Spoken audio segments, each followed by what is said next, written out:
In line with the dictates of his Islamic faith, Isma Olaxes has been laid to rest in Nkokonjeru in Buyikwe district. Ali Mevule, NTV.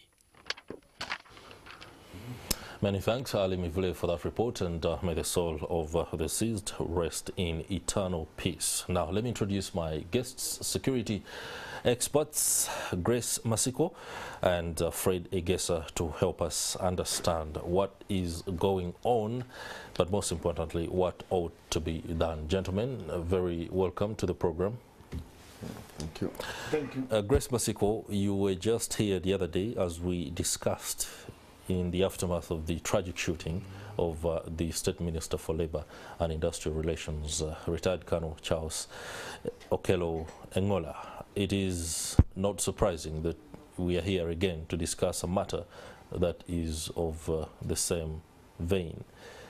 I am disturbed, and I know you are disturbed too, but as a professional, it is not something that should cause either depression, but deep reflection on how things should move. Where are we and how should we get out of this insecurity? Thank you. Good morning, viewers. Well, I think Uganda, we have been a lucky nation that such cases are not as frequent as in other countries. One, of course, one death or one life taken away is such a great loss to the country and the families on that personal level.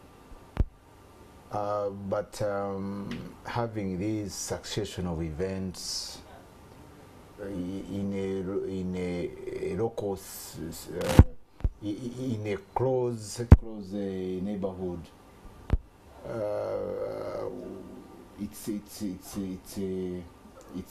a worrying trend. Of course, the public is alarmed out there. People are calling, people are asking for protection from government, from private security organizations, which we lead. There is anxiety. So an incident like this probably has to call for a serious review and an immediate action. We need to get out of this because it's, as much as it scares away, it causes public anxiety, but also it's not a good development for the country economically, because the investors will tend to shy away from such countries where they have those more or less targeted shooting instances that where people lose lives, and the actors, most of them have not been brought to justice. So it's something that really has to call for a national action on the security level, but also, of course, with the backing of the policy decision makers and budget implementers for our country. Okay. I guess Grace Matsiko speaks of the fact that the incident, or the latest, it's tragic, no doubt, but appreciates the fact that there are countries apparently where such incidents are more pronounced and more frequent.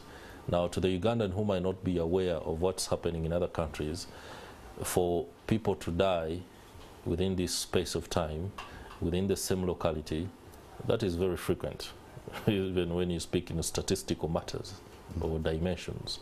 Kyanja itself finds itself in a very funny spot right now. I don't know whether it is designed convenient for gun-wielding individuals. They find it easier to operate in Kyanja. Just give us an overview. Thank you. Good morning, viewers.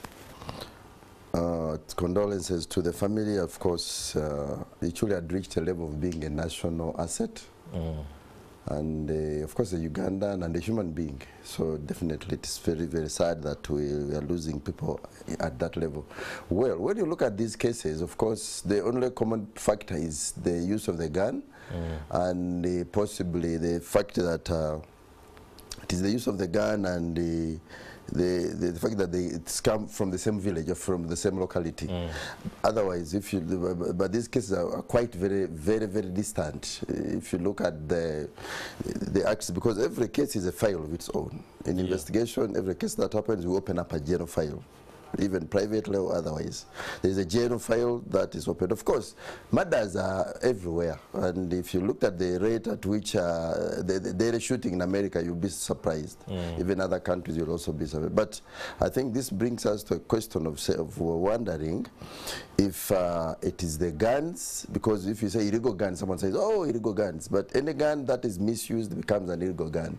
Once a gun is misused, it becomes an illegal gun. So also guns are tools. I've already said this. Guns are tools, like hoes, like pangas, like any other important, useful tool. I think it is high time that we started interrogating the causes. Every case has its own deeper cause. So maybe that takes us as security back to the drawing board of creating what we call barazas, to discuss every case in details, that even if, yes, there are cases that you may never get the killer. And even in Canada, even in the USA, even in Israel, where there are very surgical investigations, they have dead cases. They have cases which have not been solved. But what they do is they pick a lot of learning out of that case, so that in future it will help them to start to understand the future. So it is a question of looking at every case on its own. Now we look at the case of bloggers, we look at the case of this and the other, and I think the discussion has to be centered around there. Okay. You introduced something very pertinent to the discussion, the ability to conduct surgical investigations. When you say surgical, that is the ability to identify all the details and be able to make out a conclusion. When it comes to that ability, the Uganda Police Force is, of course, in a spot of bother.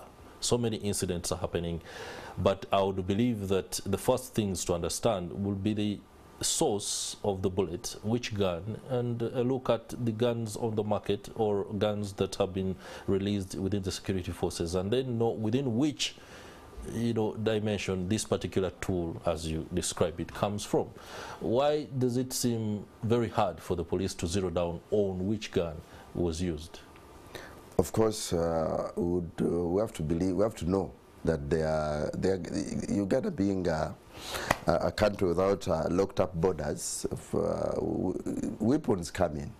And of course, there are a few cases where even our own weapons have been used. To me, I'll take you back still. I'll kind of divert you a bit to the where, if as an investigator, where will I start from? I'll look at it. Well, if you look at this type of shooting, the one that took Ichuli's life, you are seeing a very experienced surgical shooter who is very particular. Think of a situation. Look, if you had to compare him with the one who shot the minister, you'd see that yes, that one is known. It was a government weapon. It was a government officer, but this one is now. All of them are silenced, but we're looking at this particular one. This one is a hitman. This one is a hitman who even is very careful about not taking the life of the driver. He's very careful about his target, his choosing. He is trying to write a very clear message of saying, I didn't come for lives, I only came for life. That is, to me, that is where I would start from. Grace Matsiko, that is very telling. Yeah, it is. Of all those unexplained murders we've seen in this country, there has been a highly trained assailant and a targeted killer who spares even his life because he wants to do another job. That is right. He's finished this one, he wants his life to go and do another job. Meaning, it's a transactional killing. He's a hired person. He's well trained. So it's really a cause for concern as a country. How do we go over this? Yes, as my colleague has explained, there's a flow of arms from different countries neighboring us because of the conflicts that have been affecting those countries. We may not easily stop 100% the proliferation of these arms into Uganda. But our concern will be, why do we have this type of people? Who are they? Of course, government has explained somehow, but with the latest technology, with the advancement in intelligence gathering, and we must get to know who is behind and how do we stop it. But also, we need to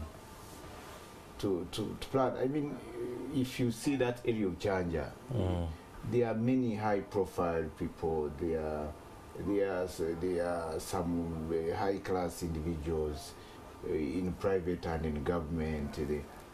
But when you look at the development, it's so disorganized that criminals normally take advantage of that.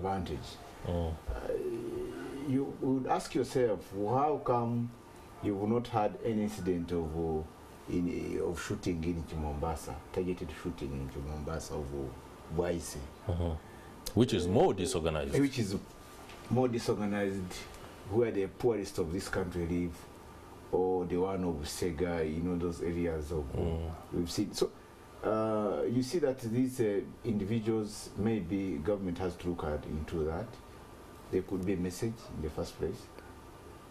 They could also be taking advantage of the population of that area and the disorganization and take out their targets. I mean, you wouldn't spend money to kill a hawker unless he's something, but someone can spend money to kill a company executive. At the end of it all, or rather when you look at it from a bird's eye view, is the police lacking the numbers to secure the country when it comes to patrols in the night, when it comes to the ability of foot soldiers to be at a scene as early as possible? Because when you look at the reportage of the incident, it shows the killer shot, came and made sure the target was actually dead, and then walked majestically away. All this while, gunshots were heard, but it took over 30-40 minutes for officers to come on the scene. We have a force or security officers who are first and foremost also afraid to come to a scene. Is it training, Mr. Egesa?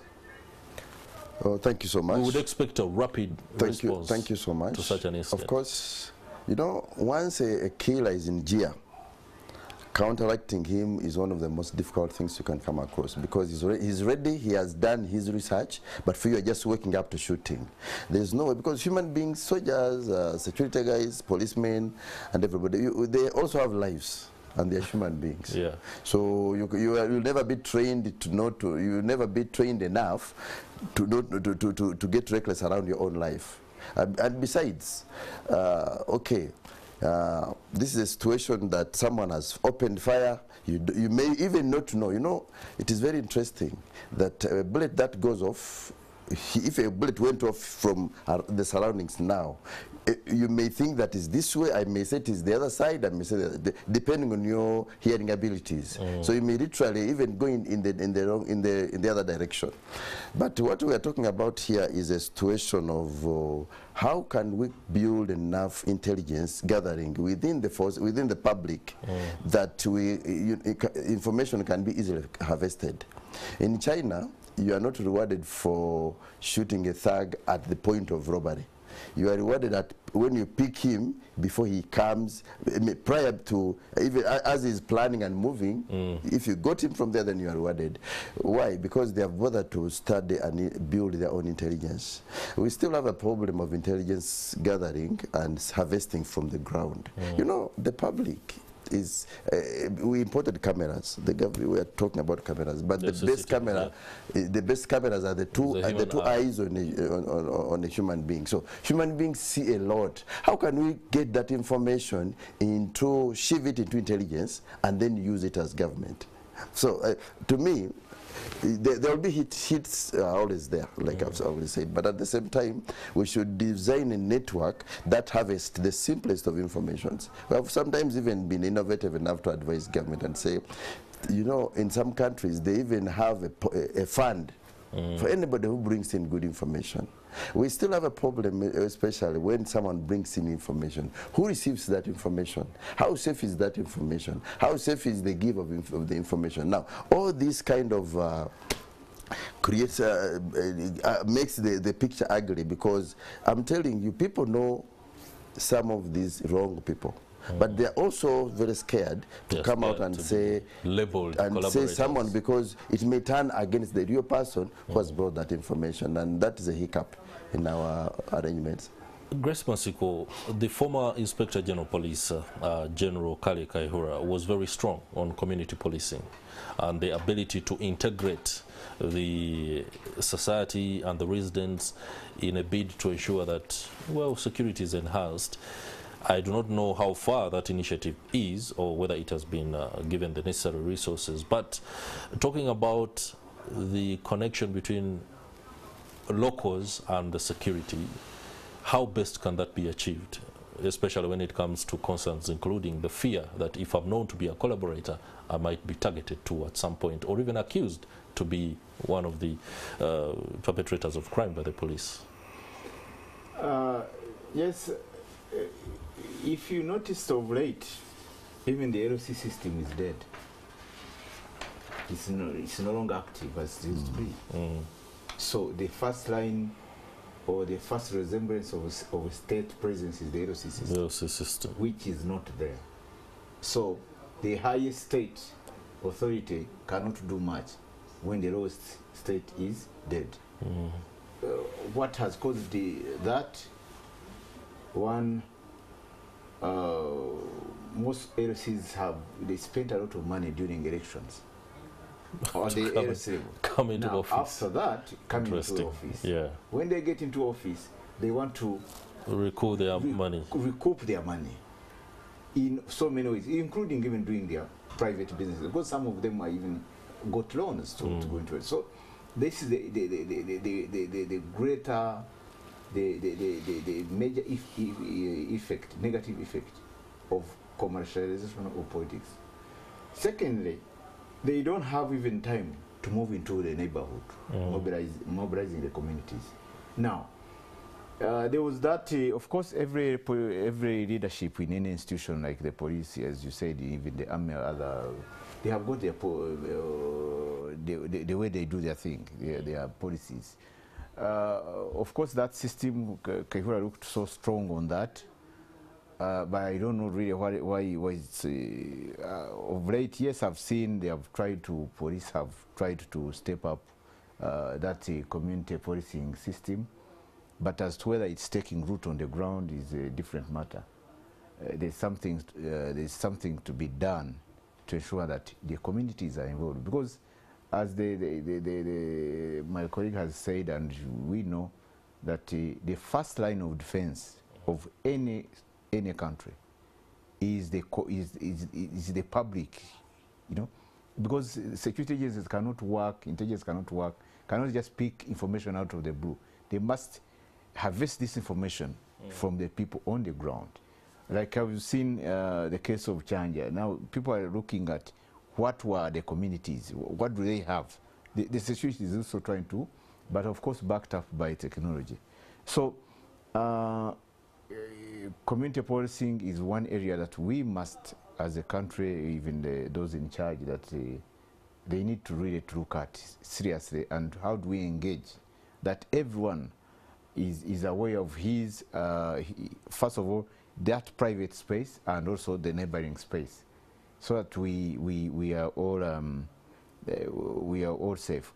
You cannot, for instance, moderator, we cannot, you don't expect government to provide security to everyone 100%. It can only do a general security setup.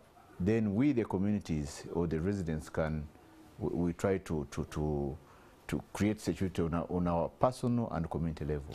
Looking at measures that can address these concerns, the proliferation of guns within the population is down to some known factors that many of Ugandans have been introduced to the gun, either through chaka, through auxiliary trainings that are required to join certain organizations.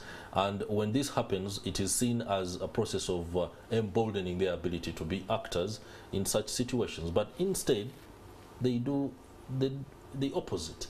We have too many people, they've been to operations in Iraq, they haven't been integrated into the security forces. There are those that have done mchaka and have gone unemployed and are disgruntled. Are these ones being used? Are they a threat? Where do we stand? The fact that someone has been trained on a gun may not be even a factor that would be a situation of an insecurity. I think the problem could be that you know, that the gun mind has stayed with us because we just had the big wars. Several of the dying kind of generation was the generation produced out of war. So they looked at a gun as a means of power. They looked at a gun as means of control and dominance. And I think, you know, we have to keep on trying. That's what I'm saying. If we strengthen the security think tank, we can keep on bringing in good several ideas. Like in such a case, of course, it may reach a stage whereby, you know, if you believe that people like in Karamoja, they were very obsessed with guns. I was there in 82, 81, I think. And guns were like, you have almost half God. If you had a gun in the home, a gun in an area meant security. And several people have carried out with this. Then in the process, of course, these guns sometimes end up being misused. There was that situation where the guns, I wonder if it has been lifted, but purchase of guns was kind of cut off. Civilian firearms, and there are many people. You know, many people hide guns in their own houses just because they believe that they need the guns, and maybe they are not secure enough because of the prevailing circumstances, and in the process they acquire illegal guns. We may have to think around that. Secondly, I'll go back to my point of saying, you know, it takes a lot of time to investigate a case that has no clues. We should emulate some of the countries that have put up a fund. There should be a budget for information fund. Yes, whereby you say, if you bring this type of information, government buys it. Because, yes, you say, help the police to help you, but since it's getting a bit kind of risky when a person comes out with a gun, we can create a persuasion by saying, when you have this information, government buys it, you know. But there's a thin line there when information can be purchased, especially on insecurity, to the extent that a small skirmish or misunderstanding between two worrying many Ugandans. An overview of the use of firearms for violent means. Within the studio, I have experts who are helping us understand what is happening and what can be done. But before we continue with the discussion, let's take a look. The spokesperson of the Uganda People's Defence Forces, that is Brigadier General Felix Kaweesi, has tweeted in the last 30 minutes of an incident which could be a piece of information that needs to be taken up by other security agencies. Let's take a look at that tweet, of course, coming from Brigadier General Felix Kaweesi. All right, the vagaries of technology mean that we shall be waiting on that so we can read it to you, but I do understand that it's a cache of weapons that has been discovered in Naweru. Naweru is a suburb outside of Kampala, and of course details will be coming in as and how explosives, and we shall be giving you that information as tweeted by the spokesperson of the Uganda People's Defence Forces. As we wait on that, let me return to my guests, Fred Egesa and Grace Matsiko, for analysis on the state of security within the country. There are so many talking points when it comes to security, and from a civilian perspective, it could be a little bit daunting to the mind to figure out why it happens in a certain way and why we might think the police doesn't want to act as effectively as it ought to, but like you said, it is a very surgical process of investigations. Grace Matsiko, where do we go forward from here before the next shooting happens? Thank you, moderator. In the first place, we need to activate the LC system to increase the local vigilance of the population down there. Of course, being guided by the technical authorities like the police under the crime community policing programs, that we must be aware of our environment on the personal level and on the community level. Secondly is that we need to think deeper, that we need to review our national security posture. We need to look at our security holistically, because we are seeing, even where we put a lot of security on around an individual, is failing us. And that even when you want to only maintain institutions that are well guarded, and it's not sustainable. Can't we provide security for everyone as a country? Of course, keeping in mind that we have got neighboring countries that are unstable, where weapons keep coming in and all that. But we need to do that holistic approach to our security setup, that we don't emphasize more on only providing security for individuals, but for every Ugandan, that whoever is safe. So these instances we've seen is that they have tested that even when you are guarded, you are killed. Even when you are not guarded, you are killed. So, I mean, it just leaves us to. So we need to look at all that in context and holistically. Okay, let's now take a look at that tweet from the spokesperson of the Uganda People's Defence Forces, Brigadier General Felix Kaweesi, and see exactly what is being communicated. Explosives found in Naweru on the road to Kazo, they were to be used today in the city by those planning to paint it red. The media should go and see for themselves. Let me read that again. That's a tweet by the defense spokesperson. Explosives found in Naweru on the road to Kazo. These were to be used today in the city by those planning to paint it red. The media should go and see for themselves. Mr. Egesa, as a security expert, there's a lot you can work with in terms of the lead. As a broadcaster and communications expert, the tone and the language employed by the spokesperson of the military has a lot to be desired. You do not use language like that, but that's a discussion for another day. What he says is a case of information he has, and he's sure it was going to be used today within the city. Is that something you can work with? Well, of course, if they are able to, if the forces are able to discover such a glaring situation, that means they have the intelligence. So I may not have any doubt. I may not doubt what he's talking about. And of course, it speaks words about the public thinking that government is sleeping, but they say here is a situation we are working. We've just avoided disaster. Yes, and the Ugandans, that means the government, our security is alert. That's what I pick out of the communication. Okay, let's not read too much into it in terms of critique, but just follow the lead. And I hope the security forces and other agencies there are at hand to know exactly who put those explosives wherever they were found and for what purpose they were going to be used. On the aspect of the public putting itself in danger, you spoke about on off-air the fact that vlogging, the ability to use video and audio to push messages of influencing, especially on the social media platforms, as is the case today, is putting a lot of people in danger. People are unaware of what dangers what they open themselves up to by being overly critical or sharing too much information. Are you saying we could be our own undoing in our own security? Thank you so much.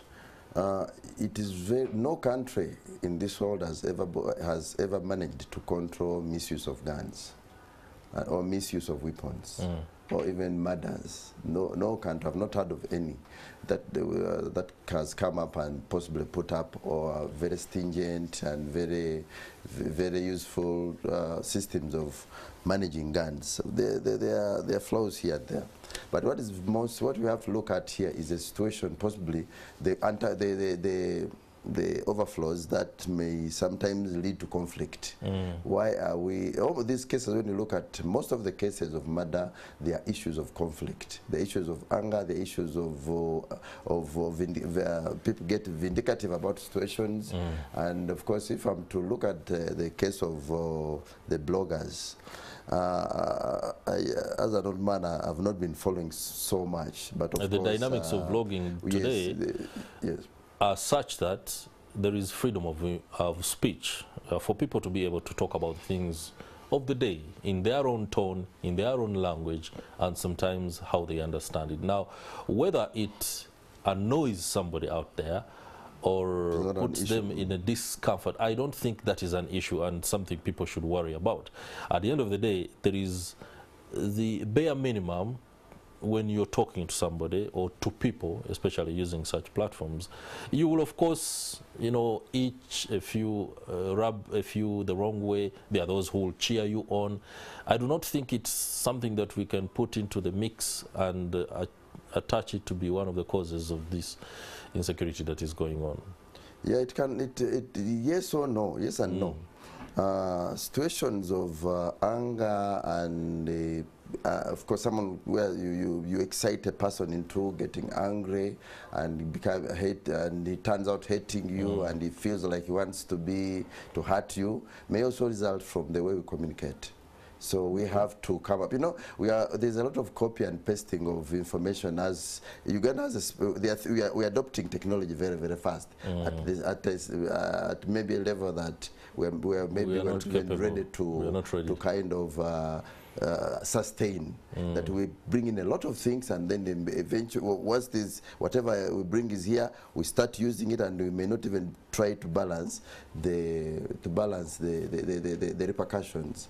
And there's what we call offensive communication. Offensive communication, you know, you may say something that angers another person. If I'm to open up if I was to write as an investigator about the Ichuli case, you could see conflict. You could read several other things. Say, oh, this one, and of course, this one people say, oh, he said this, maybe this is what he said that, maybe he said that. Now, when you look at his summaries towards his demise, you realize that he himself must have possibly, you can read some kind of threats out of the blogs he was talking about. You can read that mind of saying, I can die. You know, we cannot just say that he was just dreaming about that. I'm looking at a situation that possibly he could have got phone calls, he could have got threats. Someone would say, I'll kill you, I'll shoot you. So we are not saying that he was a prophet of his own doom. To me, it reads a situation of a conflicting situation, that possibly he could have got calls, he could have got warnings, he could have got maybe friends warning him that maybe you have said this, you have said that, you have said that. Now, how do we deal with this situation that possibly UCC comes in to help our bloggers to possibly streamline, so that in the process we don't have a mix-up? Now, it may be that Ichuli could have possibly been hit by someone he had a business conflict with, or someone he had a vendetta with, somehow, somewhere. But now, all of us are focused on saying, maybe the words he said towards his demise. Now, that is a situation which we definitely have to, we cannot leave it unattended as a nation. That can blogging be regulated so that it does not possibly confuse investigators in case there is a case like this? Yes. Okay, that is a point of view, although I personally think it's still something that's far-fetched. Grace, you seem to have something itching. I think just an advice. Let's, as much as we blog, we do whatever, let's not give all information about ourselves. Okay. Because even if someone he can pick a profile on you, he knows the people you are associating with. He knows if I am this one, then it will have these implications. Someone just, even if he has not, he just goes on the blog and just checks your profile, the people who are following you and whatever. And then also the type of information you personally have been generating about yourself and your associates. The parties, the weddings you attend, are they this type of high profile parties, or the people you talk to, the type of business. You know, this information we are giving way too much about ourselves. And it causes a lot of that speaks to what Egesa says. We are failing to sustain our ability to use the freedoms that technology has offered us. But again, this should we should be very careful in putting the public on the spot over this, because at the end of the day they are taxpayers and they deserve to be secure, and this is entirely on the government to be able to provide this kind of security. Well, this latest incident is one that I hope will be the last, especially for a long time. We do not want to be back on air to discuss another gun incident, but most importantly, the creation of power centers, the ability of people to wield power with the gun is something that the nation ought to be able to tackle so that we can move forward peacefully and in understanding that we can all live in this nation. I'll give you a minute each to give us your last words on this, and then be preparing for our next discussion that shall be tackling climate change and its challenges. Of the two incidences we've witnessed in the last 1 week, I appeal to the public, help for the security agencies do their work, kindly provide information as much as you can, and also appeal to the officers handling this information to treat it as confidential and save it so that we get to the top of this situation. At the same time, I also ask that the viewers out there, Ugandans, please, let's be vigilant. You never know who will be next. So we have to be vigilant on the personal level as you are doing your business, but also as a community. Let's try to do something so that we help ourselves, so that the government helps us as we try to come to terms with the situation. Thank you very much. Fred Egesa? Yes, I'll urge the public to appreciate that any insecurity is there. They're fast. The public, because the public is a wide word. It takes in the ministers, it takes in the local person, it takes in even the security personnel. What I'm saying is that let's try to be vigilant at the same time. Even if I've talked about a fund, don't wait outside. Don't sit down and wait up when a fund will be, that bag will be established so that you can bring in information. This information is good for you to make sure that your children, your family, and everybody is safe, and all of us are safe. So let's try to be as cooperative. Let's try to, despite the flaws sometimes on the side of security, let's come out